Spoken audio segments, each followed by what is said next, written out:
Mr. Berthold. This is Shauna Deberry. We're from Granby High School, Norfolk, Virginia.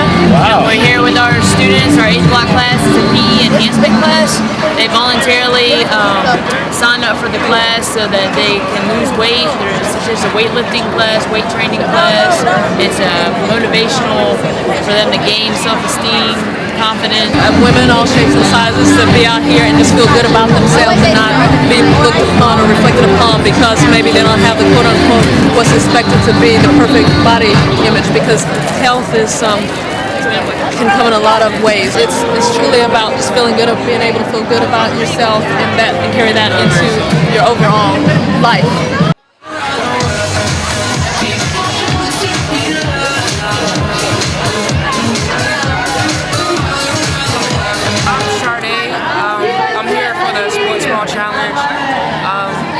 Basically like to empower young women, like get confidence about your body shape. This view is just about the best thing I've ever seen. The money that the SEAK Foundation goes to, what it supports on a broad scale, offering fitness, encouraging fitness to people as a way to connect to the truth of who they are and the strength that's within them. Also, just very personally for me, this event also supports City of Hope, which is a charity that just gives love and support to people who are in the middle of chemotherapy. As a cancer survivor, Stacey Griffith has been teaching at SoulCycle since the olden days. It is worth the effort, I'll tell you what. You're going to have to work for that.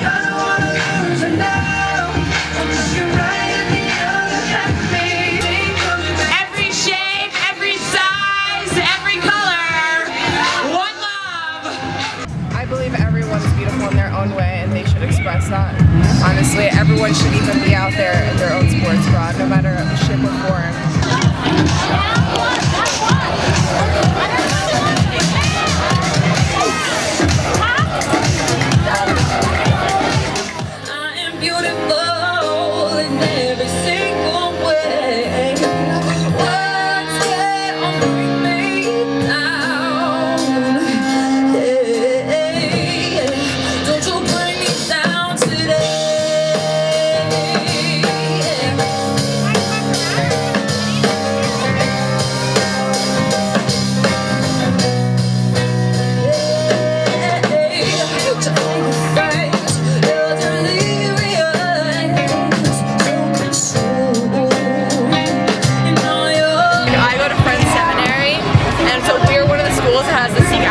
Program, and they've brought in a lot of different instructors. Like we've had aerobics classes, hip hop, dance classes, and nutritionists also come in. And we also have a Title IX event, which is, do you know what Title IX is? It's a law that's all about equal equality for women in sports. So we celebrated that with having middle school girls participate with us, and Jenny led a fitness class in our school, so it's been really fun. And then also them over there, they came from Virginia. We talked to them. Yeah, they're another school that had the same after-school SEAK program. When I was here last year, there wasn't any club at my school or anything, but I was so uncomfortable just rewriting my sports bra. I was like, this year I feel a lot more passionate at it, because I think over the year I've had all these fitness classes, and I really love my body now. It's made me feel different. This is the best year my grades have ever been, the highest they've ever been, and I just see it every year. If I put in extra time with people, I'll get more out of them. It's changed everything for me. I'm more confident with people, I'm more confident in my schoolwork, I don't doubt myself with tests so much. So it's just, I have the SAT coming up and I'm just not sweating it. This is all about you having a good time today, that's it. Count of 3, let's chop it back, here we go. I'm Larry. I go to SoulCycle a lot, and I met Jenny Gaither there, and she is the one who started this event with Kelly and Jocelyn. And I just think it's great. It's so empowering for women for sure, but also for guys. I mean, last year I was here, rode without my shirt on, planning on doing it again. Even though I feel like I'm relatively fit, I still get a little anxious about it and stuff. And I just think it's a great event on a great day. This is an event that just says, you know, F it, whoever I am, this is who I am, and take me as I am and love me for who I am. And I love you, girls. There it is, Emma. There it is, girl. Yes. thought that there would be more geeks hanging out with cameras, slobbering and making snarky comments, and they were probably there, but I didn't see them. You really can't make fun of teenage girls who have body issues, and we shouldn't make fun of it. But I did go in with full irony on, expecting to be ironic, sarcastic, and, you know, I guess that's just part of my mindset and my preconceptions. This issue of body awareness is important to a lot of people. People want to be healthy, but they're very self-conscious about their appearance for different reasons. We're very conflicted about these issues. You know, people say we're all beautiful, and they also say get on that bike and exercise. So both messages are coming out at once. Get on that bike and exercise, but also feel good about yourself because you're okay.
Todd Seelie. I'm a photographer based in Brooklyn, New York. Over the years, my work has kind of divided into two distinctly different styles, aesthetics.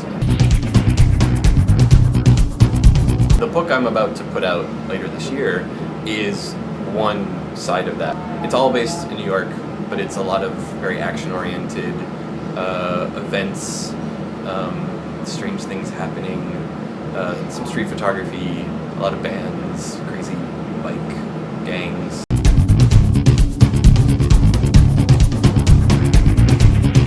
Like abandoned spaces, just more kind of landscape stuff. But all very urban oriented. I got interested in photography in high school. I was into all different forms of art, but I didn't take it seriously until maybe somewhere in 1998. I was in art school studying sculpture. Eventually graduated in photography. And this is all, 35mm format, a lot of it's digital.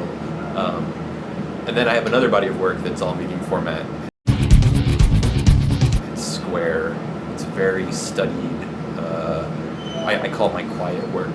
And it's landscapes and night photography and very composed still portraits. And it's, in a way, the polar opposite of a lot of the other work I do. And it's just because I had two distinct visions. This book focuses on one in particular of those two bodies of work. Once I get there, it's purely just, I just let my eyes go and I just follow my instincts. And I definitely gravitate towards action or people or if something's happening, or sometimes it's the opposite and I totally just step back and remove myself from the situation and kind of observe from the outside.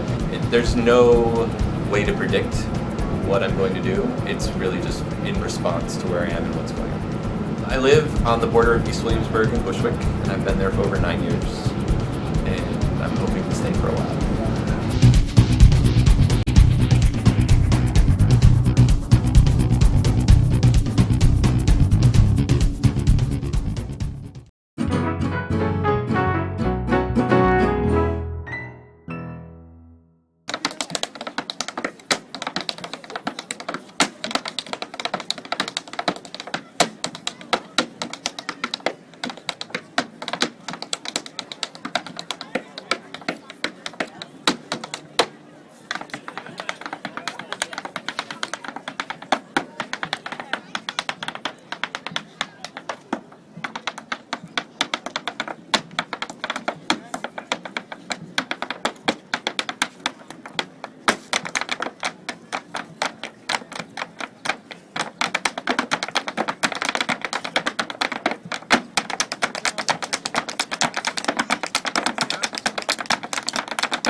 with a big vision. His vision is to make this an economic engine for New York City. Developers are making plans to develop here. We all need to come together and let the developer know what we, the community, want. We want destinations, places people want to come on the waterfront. This is why. This could be as beautiful and great as Granville Island, if anybody's been out there, or Pike Place Market in Seattle. This could be our place. So please, lend your voice, lend your dollars.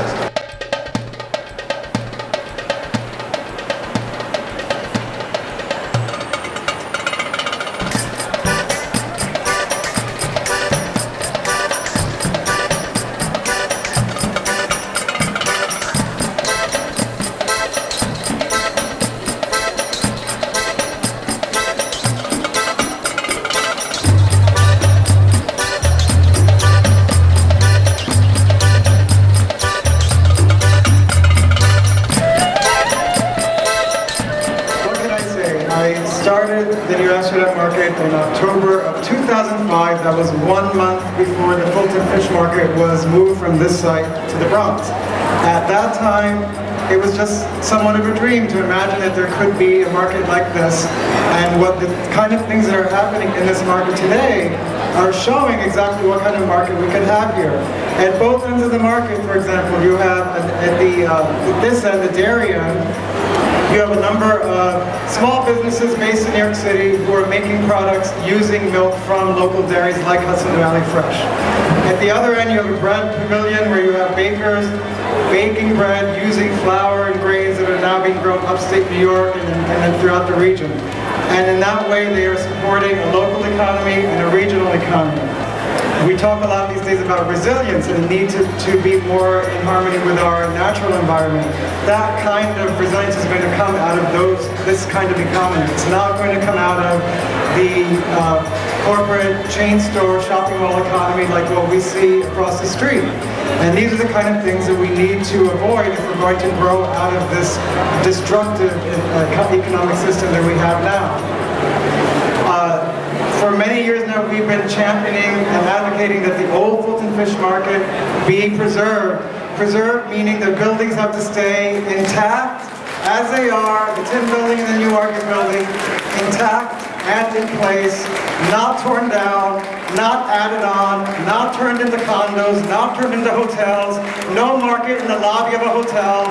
We want these to remain as markets for the city of New York, for the people of New York, for the small businesses of New York. They do not need to go to the Howard Hughes Corporation. If they want a place to sell candy, bras, and underwear, which is what's going on across the street, they can keep them over there, but this site remains in public hands. That's what we're here to rally for today.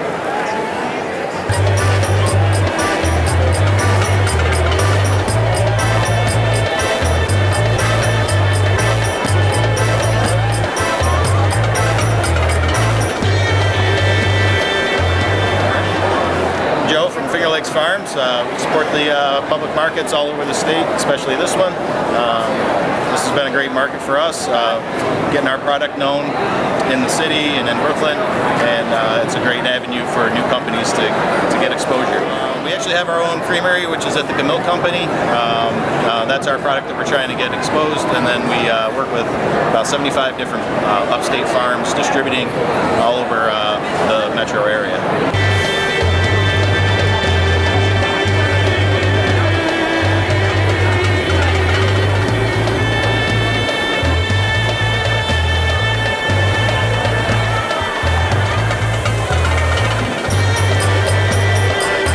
Well, I'm a volunteer for Orlando Farm. We're located in Staten Island, in Richmond Hill. It's a 1 acre farm that grows all of its vegetables organically. And I guess apart from regular farmers market vegetables, we also are trying to grow a lot of herbs and chilies that are only found in rural Mexico. It started in 2010, so it's the third year doing it. He grew up farming and he just could not resist the draw of going back to where he was coming from. So he found this farm where he could lease 1 acre, and that's how it started.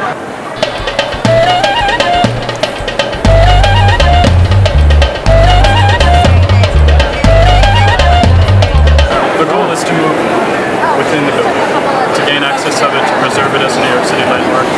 And reside in there, it would be a Monday through Friday wholesale market for chefs and restaurants, and then Sunday there would be public market for... So my name's Kate, and I do all the food buying for Quincyville. Each week we put together a box of fresh ingredients directly from farms, along with original recipes, and we deliver it to your door. We deliver to 12 zip codes in Manhattan, and we also have pickup spots in Brooklyn. We are a wholesale distributor of fresh fruits, vegetables, grains, honey, etc. We focus on local procurement and distributing local foods. This is an institution. We're really excited to be here. We've always enjoyed it, both when I've been working and as a patron. Yeah, it's wonderful. It's a really neat way to bring people together and in a public space like this.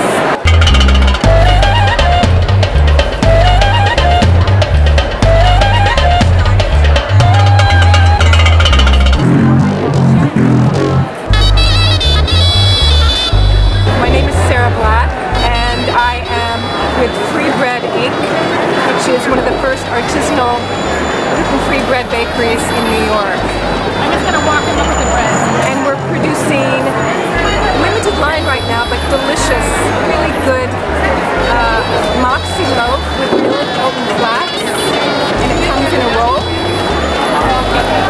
as well as a challah roll with cheddar cheese, jalapenos, and cayenne. We will be starting a more active social media campaign, and the hashtag to use for all of you who know is pound Save Fulton Fish Market, and it's if you go to the market desk, it's Save Fulton Fish MKT. Please use that from now on. We'll send word out via our mailing list and put it on our website, but please start using that. I've been involved with the market for a long, long time in different venues, but Free Bread has been here the past year, and we love it. We want it to stay.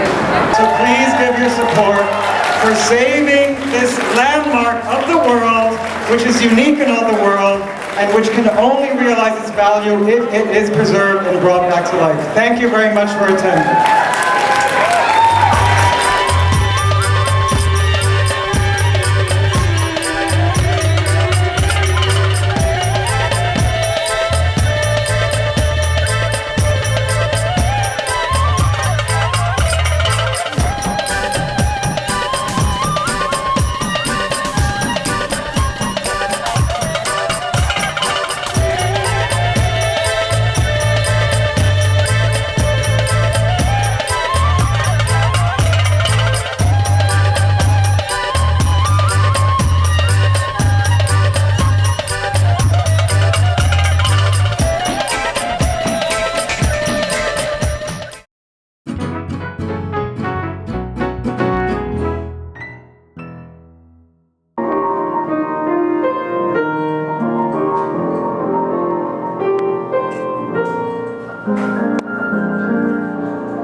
Thank you, Mr. McGregor.